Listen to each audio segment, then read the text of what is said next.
I wanted us to review the speech by SK Macharia during the recent funeral of the senior pilot. I wanted to review it. I wanted us to study it. They say a picture is worth 1,000 words. That is a picture. What about a video? 1,000,000 words. So I wanted us to assess that picture, that speech he had, so as to study, especially read between the lines. We have some people whom interpret the same thing differently.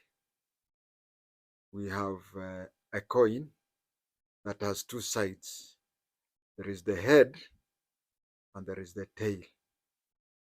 What I'm saying here, some people may just, depending on which side of the coin you're standing, if the coin is straight and you're this side, you'll see it as head. And the person who is on the other side will see it as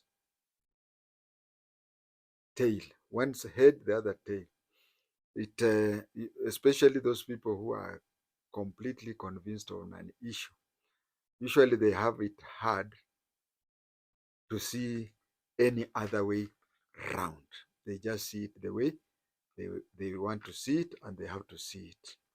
So I'll give my own opinion, which may be wrong or right. Mine is only privileged because of my training. As a political analyst, one has to watch a speech like the SK Macharia several times. 3 to 5. If 3, you watch 3. Then the 4th or the 5th time is where you go watch a certain point, then repeat it again. When you are repeating a particular spot, you're watching a lot of things. You're watching the body language, you're watching the wordings, and so on and so forth. And you're even watching the reaction of those people who are around. So you have to repeat it several times to see what is happening. You have to leave everything aside and concentrate. You don't, when you're watching it, the 5 times, you can watch the first one dry run, then stay. It is not good for you to watch all the 5 times at a go. You can watch once, then after 2 to 3 hours, you watch the second time. The third time, you'll have marked places of interest, marked certain scenes of interest, his body language, those around him, like the way his wife was trying to pinch him. Look at that. And then also look at the way people react and so on. So the third time should be that way. The 4th and 5th is that you have made your own conclusion. So you are just going around lap of honor to ascertain. You are going through a lap of honor to ascertain that you have you have come to a right conclusion.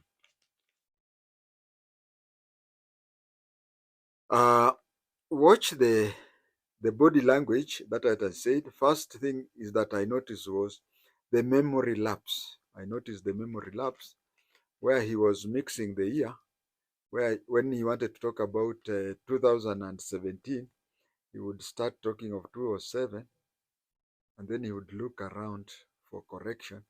Or there are even occasions when he would reach a stage where he was unable to speak more, and he would want somebody to give him a. You see, when people get old, at my age, but you see, he's 23 years older than me, so you expect him to have more memory lapse than me. You'd find that naturally, a person of his age, he would talk and then look at the people around him who already he may have, especially old people. Old people, when they talk such things, those who are surrounding them, they usually have talked to those people that topic several times. So someone would just whisper and say Nakuru, then he would remember Nakuru and start talking Nakuru. And just one word to remind him.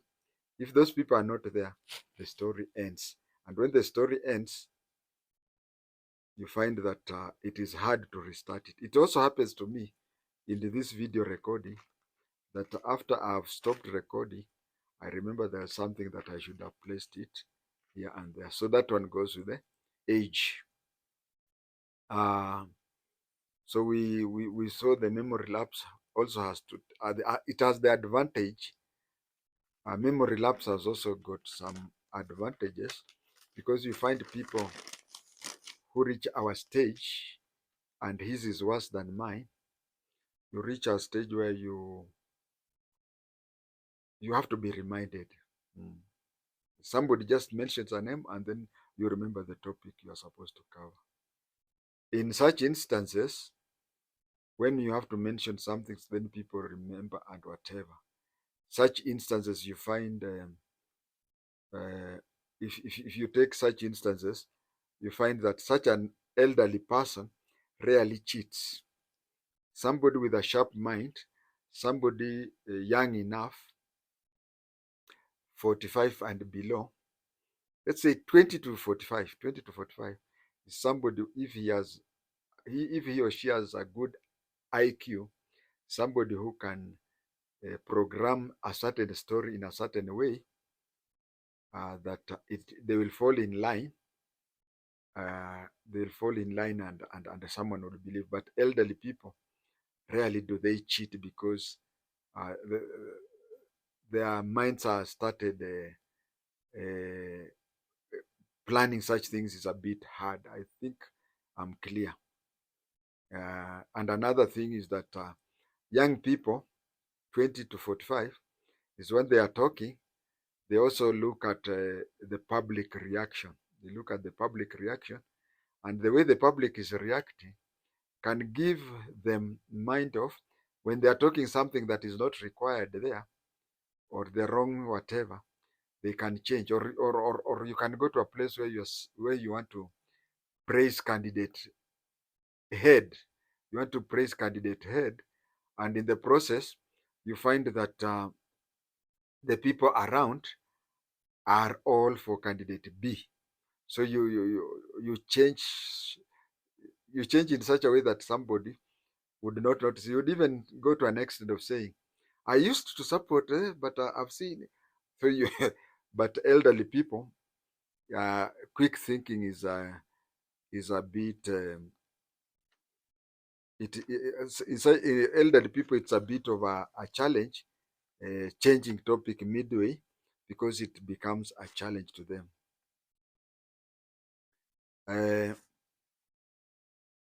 I also noted that his wife would be uncomfortable when he took a certain direction in his speech. There were some ways he could start talking, and you'd see his wife uncomfortable. In such a case, I would be interested to follow up the topic. This is where I said that uh, was it the third time you have to watch again? You have to repeat those parts that you see how he starts talking and how the body language of those around him, especially his wife, how it would be. And that is the time when you now have to try and memorize what he's talking about. You see, there's a time the wife would pinch his shoulder, and then as he continued, she would really squeeze it harder until he complained.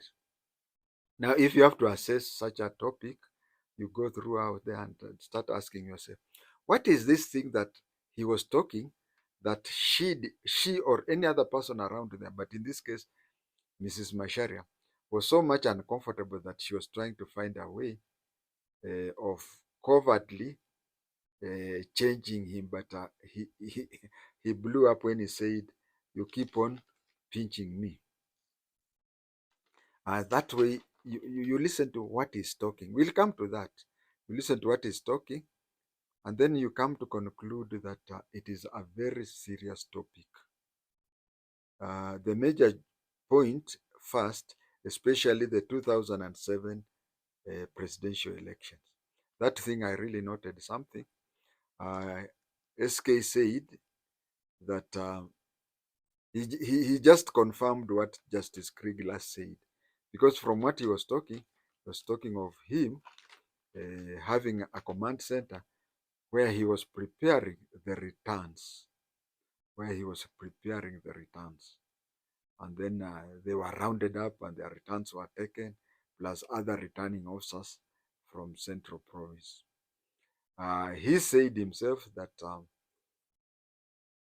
his loyalty to Raila is an inherited loyalty. Otherwise, he was loyal to Jaramogi, and Raila is benefiting from that just because he's the son to Jaramogi. He kept on saying that.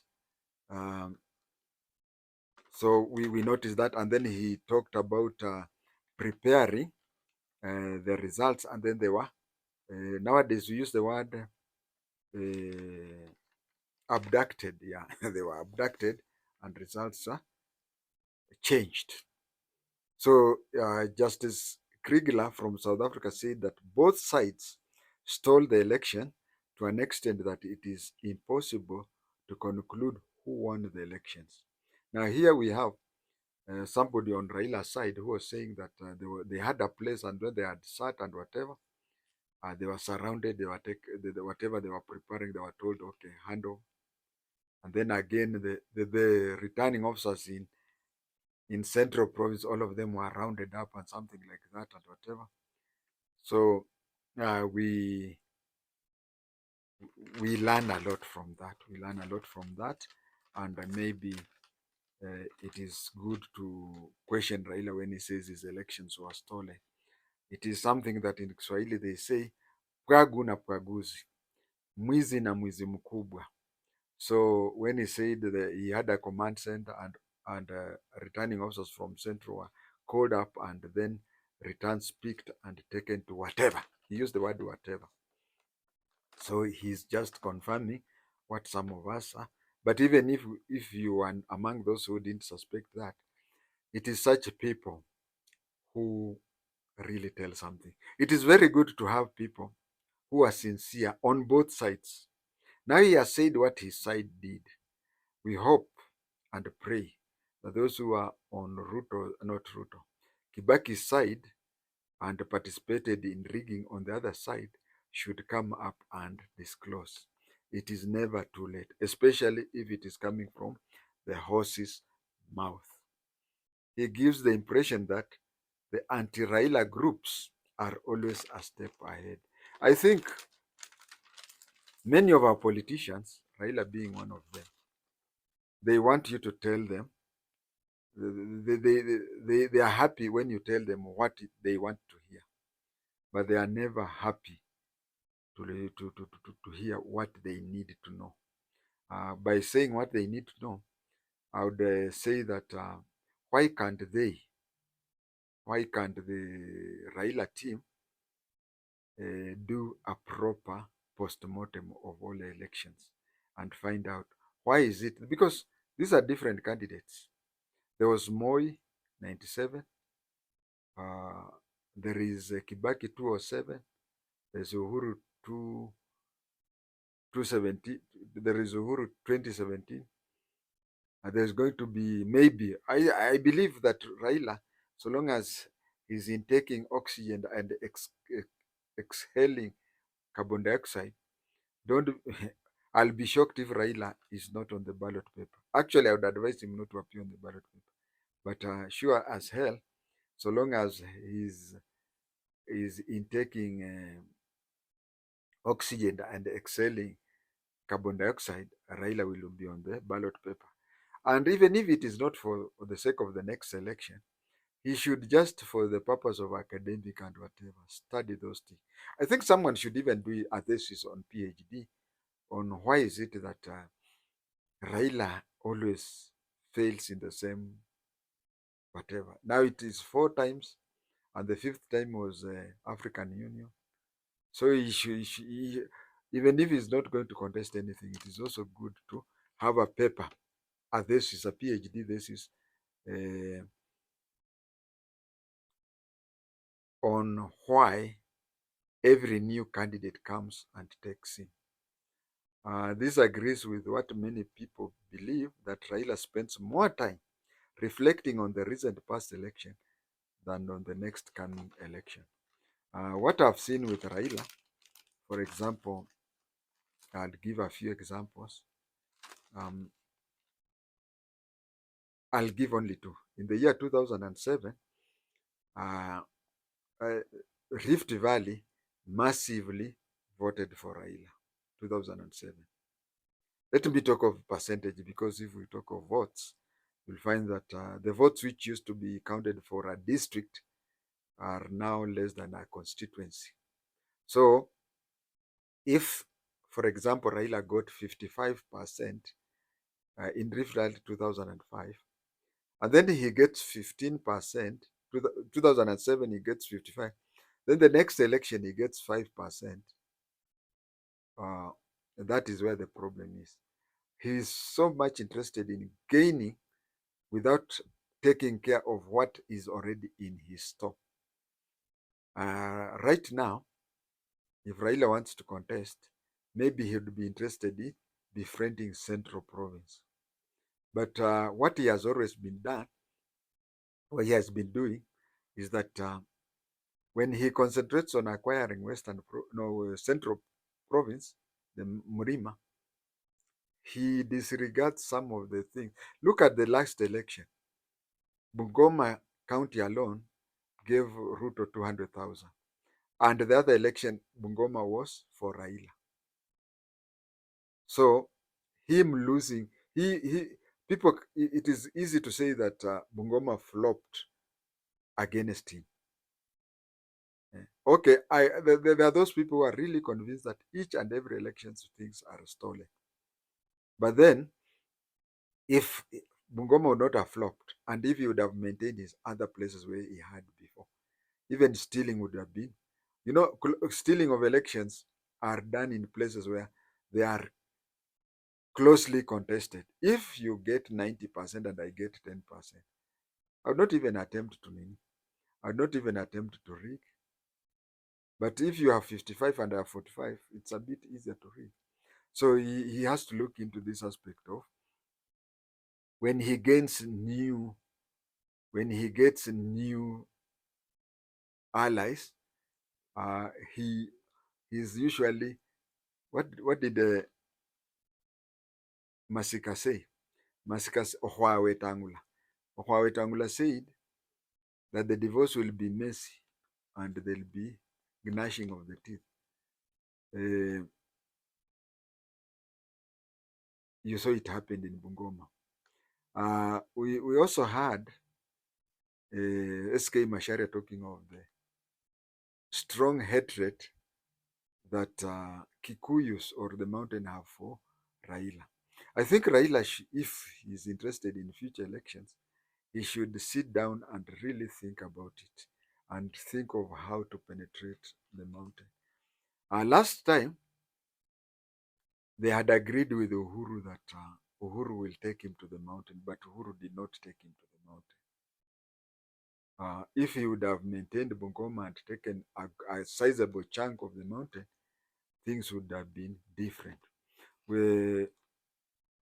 Nani SK also talks about his status, saying that anybody who was associated with Raila, I mean, as a student of security, I would say this, security and intelligence, I would say that there is a point that maybe somebody did not notice.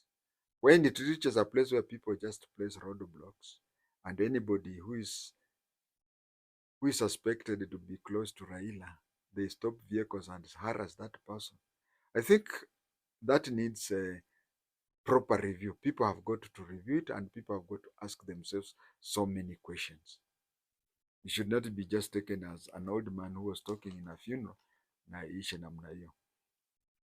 He was saying that they would stop him, and when they see it is him, say just pass.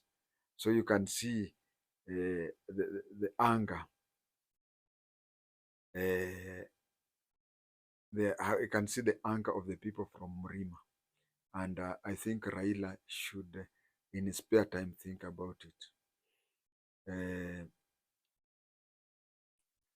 The question of Raila contesting 2027, I would just ask myself, how many times have people ruled him out?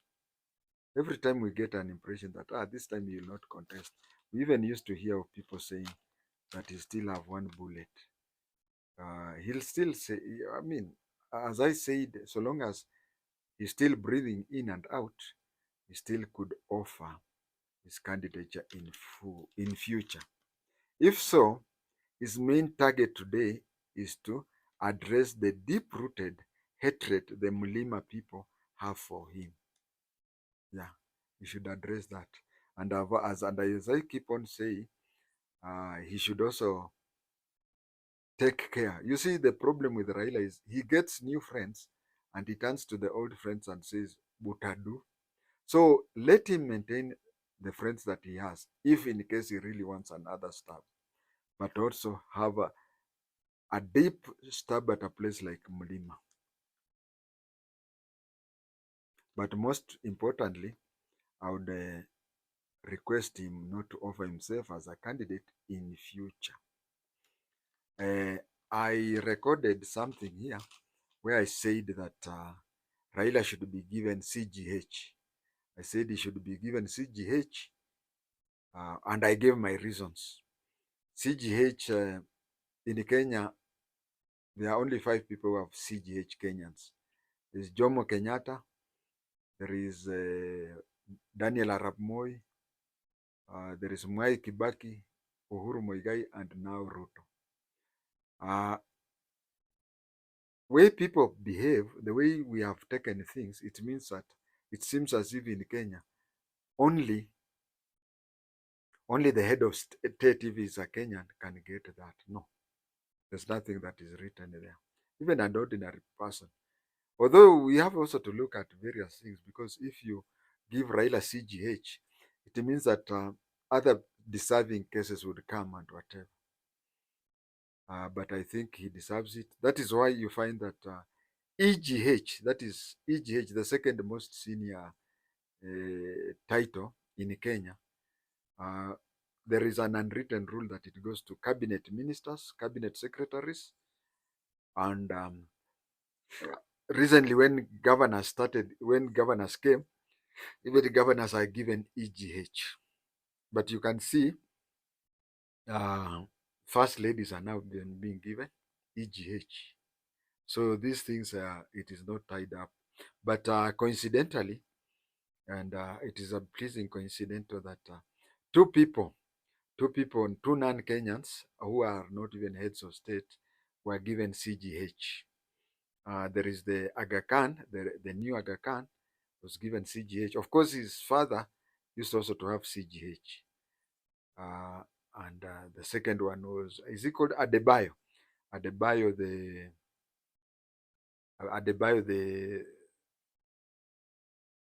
the African Development Bank leader, he was given CGH. So I really felt that. But I don't know whether Ruto watches my video or whatever. They tend to be in tandem. So whether he watches or if I think along the way he thinks, so be it. I saw that the CGH that I was asking was given to the two. And then again, Jaramogi Oginga Odinga Teaching and Referral Hospital was elevated to the level of both the Kenyatta National Hospital and Moi Teaching and Referral Hospital. That was very good, and that was very whatever, because I wanted to talk Kizungu ya Assistant Chief Mishebebe. That is very good because if you make Jaramogi's hospital be on the same level as Moi Hospital and at the same level as Kenyatta Hospital, then maybe in the roundabout way, you have given Jaramogi CGH. Thank you.